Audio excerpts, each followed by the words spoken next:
네, 안녕하세요, 여러분. 오늘 고소설 5문장으로 줄이기 세 번째 시간입니다. 오늘이 마지막이에요. 자, 그러면 문학 알고리즘에서 오늘은 판소리계 소설을 보도록 하겠습니다. 자, 판소리계 소설은 특징이 있어요. 원래 근원설화가 있고 그 근원설화로 판소리를 먼저 했어. 근데 그 판소리의 가사를 따가지고 가사만 쓴 걸 판소리 사설이라고 그러거든요. 근데 그것을 다듬어서 소설로 만들면 전이 되는 거예요.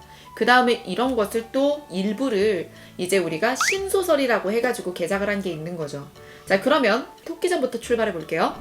자, 여러분, 이 토끼전은요, 먼저 근원설화가 구토지설입니다.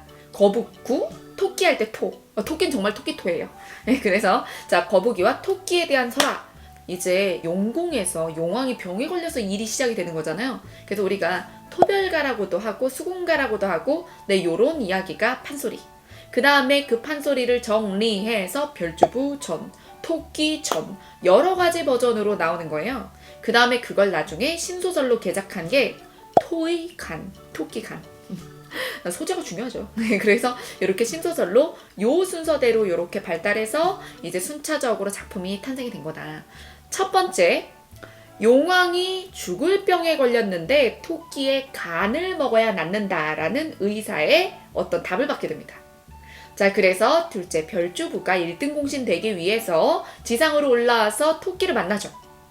셋째, 토끼를 꼬드겨가지고 용궁으로 데리고 내려갑니다. 자, 넷째, 자, 간을 따이게 된, 나 갑자기 이거 단어 생각 안 했어. 간을 따. 그래서 배를 따? 그래서 간을 뺏기게 된 토끼의 기지로 토끼는 다시 지상으로 올라오게 됩니다.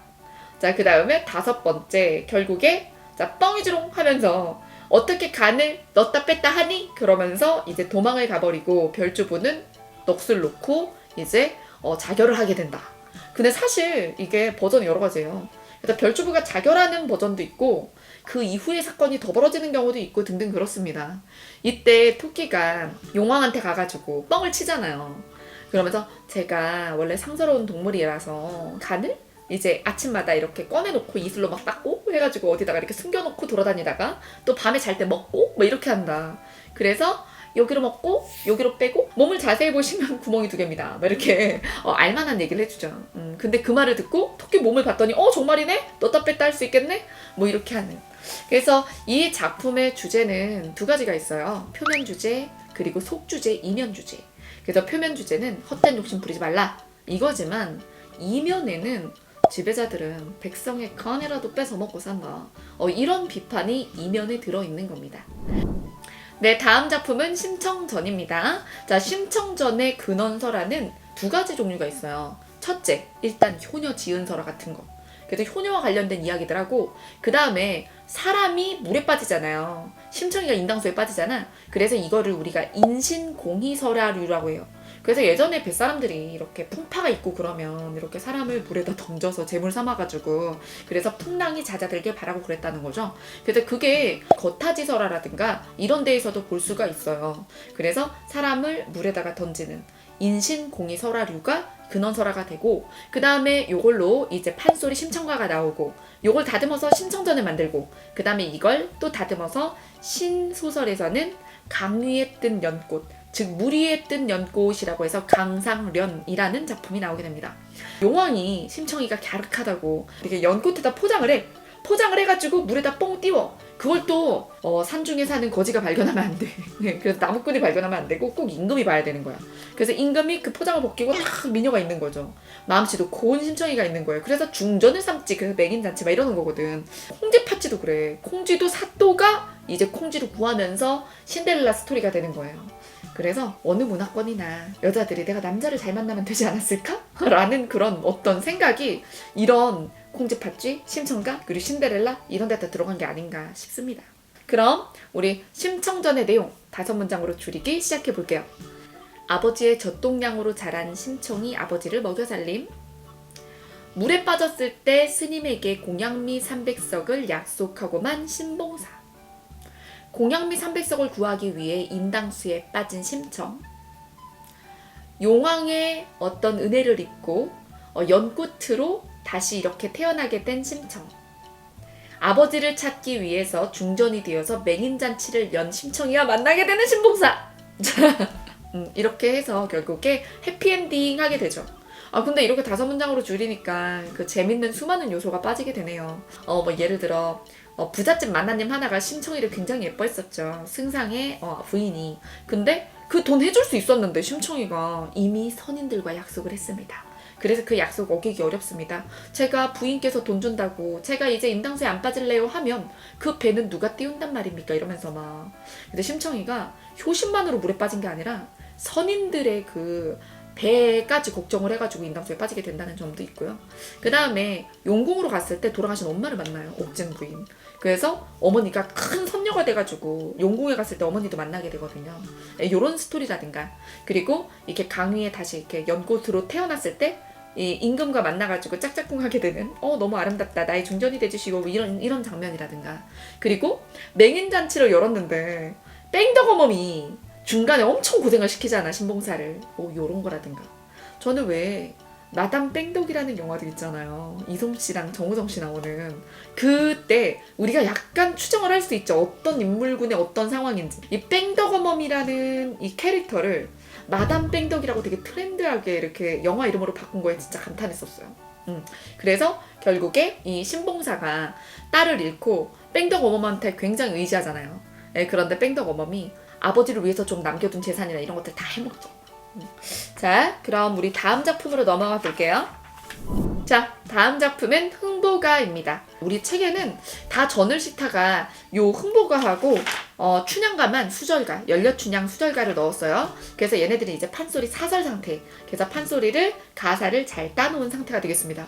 그래서 전일 때는 장단이 안 나오는데 이렇게 판소리 사설 상태일 때는 그때 당시에 장단 속도를 기록을 해놓죠. 자, 그러면 이 흥보가는요, 근원설화가 뭐냐면 방위설화예요. 여기도 형제가 나와요. 그래서 형이 착하고 여기는 아우가 못됐어. 근데 뭐든지 이룰 수 있는 금방망이를 얻게 되면서 방망이설화인 거지. 그게 근원설화고요. 그 다음에 흥보가라는 이 판소리를 박타령도 있죠. 그 안에 그걸 흥보전으로 바꾸고, 그 다음에 이게 신소설로 제비 연자를 써가지고 연애각이라고 해가지고 신소설을 만들었어요. 자, 그러면 우리 흥부가 5문장으로 줄여보겠습니다. 흥부와 놀부는 형제인데 놀부는 부자고 흥부는 가난했다. 자, 그 다음 흥부가 어느 날 다리가 부러진 제비의 다리를 고쳐주게 됩니다. 그 다음에 박씨를 물고 온 제비로 인해 큰 부자가 된 흥부. 그래서 배가 아파서 제비의 다리를 일부러 부러뜨린 놀부. 놀부가 벌을 받아 재산을 다 잃고 흥부가 놀부를 걷어먹이게 됩니다. 이렇게. 여기서 흥부는 처음부터 끝까지 가난하고 좀 멍청하고, 그리고 또 착해요. 이게 흥부고, 그 다음에 놀부는 입체적이야, 성격이. 처음엔 못됐다가 나중에 개가천선합니다. 그래서 처음부터 끝까지 성격이 같으면 평면적인 인물이라고 하고요. 성격이 바뀌면 입체적인 인물이라고 하죠. 그래서 인물이 이렇고, 또 이 흥부전의 아이러니가 뭐냐면 형제잖아요. 같은 집안 사람일 텐데 흥부는 몰랑양반이다 라고 표현을 하고요. 놀부는 평민부자로 표현을 해요. 말이 안 되긴 하는데 그때 당시에 조선의 사회상을 보여주는 거예요. 그러면 우리 흥보가에서 여기 이 책에 다른 전과는 달리 장단이 나와 있으니까 이 장단에서 진양조 한번 제가 읽어볼게요. 진양조가 장단 중에 제일 느리거든요. 가지마오 가지마오 불쌍한 영감 가지마오. 흥부의 아내가 매품 팔러 가게 되는 남편을 붙잡는. 얼마나 슬퍼. 그래서 이런 부분에서는 진양조고, 박을 탈 때 시르렁 시르렁 실근 실근 그러면서 도깨비가 펑 하고 나오고 이런 부분 있잖아요. 그럴 때는 자진몰이나 휘몰이로 장단을 빠르게 하겠죠. 네, 자 그럼 다음 작품 갈게요. 자, 다음 작품은 바로 춘향전 이중 춘향가입니다. 사실은 판소리 춘향가가 굉장히 길겠죠? 그 중에 되게 유명한 노래가 많아요. 이 긴 판소리에서 사람들이 굉장히 좋아하는 부분을 확장해서 부분적으로 장면을 극대화했다. 이런 것들을 알 수 있어요. 이런 걸 판소리 용어로 더듬이라고 합니다. 자, 그럼 우리 연려춘향 수절가의 근원설화는 뭘까요? 도미의 처라고 해서 이 지조를 지키려고 하다가 남편이 해코지를 입게 되고, 그래서 그 남편을 기다리면서 수절한 여자의 내용을 담고 있죠. 도미의 처라는 내용. 자, 그리고 뭐 암행어사 설화도 있고요. 요런 것들에서 춘향가가 나오고 춘향전이 나오고 옥속에 핀 꽃이라고 해서 신소설 옥종화가 나오게 되는 거예요. 열려춘향 수절가는 일부니까요. 제가 춘향전을 5문장으로 줄여보도록 하겠습니다. 일단 퇴기 월매의 딸 춘향이 그네 뛰는 걸 보고 몽룡이가 첫눈에 뿅 반합니다. 두 번째, 부모의 허락도 없이 월매의 허락만 받고 백년가약을 맺어요. 여러분, 사랑가 혹시 풀버전 들어본 적 없죠? 사랑가 진짜 야해, 완전 19금. 자, 그래서 이리 오너라 업고 놀자. 업고 놀 때 옷을 안 입고. 여러분들 지금 이거 유튜브로 보고 있을 거 아니야. 그러니까 한번 사랑가 쳐봐봐요. 가사 한번 들어보세요. 그 다음에 세 번째, 자, 몽룡의 아버지가 한양으로 전출 가게 되셔서 몽룡이 춘향을 버리고 한양으로 갑니다. 버리고 가요. 미래에 대한 약속 한마디 없이. 몽룡이가 되게 비겁하게 말을 해요. 아직 내가 벼슬도 하지 못했고 하니까 이렇게 기생첩을 데리고 가면 흉이 될 거다. 그러니까 너를 데리고 가지 못한다. 그래서 춘향이가 처음에는 먼저 올라가 계세요. 제가 따라서 올라갈게요. 그리고 저를 먹여 살리지 않으셔도 된답니다. 제 가산을 팔아가지고 제가 알아서 살 거예요. 이렇게 얘기를 했는데도 따라오지 말라 그러거든. 그래서 몽룡이는 여기까지는 좀 비겁한 놈이에요. 되게 비겁하지. 왜냐하면 엄마한테 말을 한다? 엄마 사실은 내가 저기 저 여자애를 건드렸는데 막 이런단 말이에요. 그러니까 엄마가 너 아버지한테 얘기하면 큰일 난다. 그러면서 아버지한테 말도 못 꺼내게 해가지고 아빠한테 말도 못 한다니까. 자, 그러니까 춘향이가 지조를 지킨 게 되게 대단한 거죠. 대단한 거야. 자, 그 다음 세 번째 문장은요. 변사또가 부임을 하게 되고 춘향이의 수청을 강요하게 되죠. 그 다음에 네 번째, 자, 수절을 지키면서 옥살이를 하게 되는 춘향에게 거짓골로 몽룡이 찾아옵니다. 자, 그 다음에 다섯 번째, 실은 암행어사였던 몽룡이가 춘향이를 구출하고 이 이야기를 들은 이 임금이 정열 부인을 이제 봉하게 되죠. 자, 여러분, 요 정도로 제가 급하게 뒷부분을 마무리를 했는데 사실 춘향이의 정조는 막 몽룡이를 너무 사랑해서 이런 것보다는 그냥 나는 한 남자를 섬기겠다. 그러니까 남편을 2명을 섬길 수 없다. 이거예요. 그러니까 이 여인의 정조를 나중에 높이 사서 임금도 정열 부인을 봉하게 되어서 양반이 아닌데도 불구하고 양반처럼 벼슬을 받게 되는 거죠. 그런 말도 안 되는 해피엔딩이 되는 거예요. 여기서 중간에 막 재미 요소는 사실 몽룡이가 의리를 지키려고 암행어사가 돼서 남원에 온 건 아닙니다. 그냥 암행어사가 됐는데 남원 쪽을 지나가다가 농부들의 대화를 듣게 돼요. 근데 농부들이 변사또 욕을 하면서 춘향이라는 불쌍한 애가 있고 뭐 이런 얘기를 하는 거예요. 그래서 제가 봤을 때는 다분히 허세야, 허세.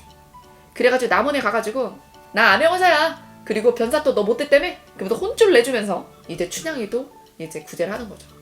근데 난 마지막 부분이 되게 마음에 안 들어. 난 몽룡이가 진짜 제일 싫은 캐릭터 같아. 일단 한양으로 갈 때 되게 비겁했잖아. 나중에 와서 고생고생 시킨 주제에 춘향이한테 끝까지 거짓골로 거짓말하죠. 그 다음에 마지막에 암행어사일 때도 끝까지 파이널 테스트를 한다고. 부채로 얼굴을 착 가리고 얘기하죠. 나는 암행어사다. 너 내 수청도 안 될 거니? 얼굴 가리고. 그때 만약에 춘향이가 너무 힘들다. 옥살이가 진짜 너무 힘드네. 그래서 변사또는 좀 못생겼는데 쟤는 좀 어리고 젊은 것 같고 좀 괜찮은 놈인 것 같고 벼슬도 더 높으니까 이쯤에서 그냥 타협을 할까? 이렇게 생각을 했으면 죽을 뻔했어. 나는 누구든 정도를 지킬 거다 라고 고집고집 부렸으니까 그러니까 해피엔딩이 된 거지. 파이널 테스트 한 거 정말 재수없어. 버리고 갔으면서 무슨 테스트야. 그쵸? 근데 난 이몽룡을 싫어한다는. 여기까지 해서 우리 고소설 5문장 줄이기 이렇게 마무리해봤어요. 여러분 재밌게 보셨으면 좋겠습니다. 다음에도 또 좋은 기획, 재밌는 기획으로 찾아뵙도록 할게요. 여러분 그동안 들어주셔서 감사합니다.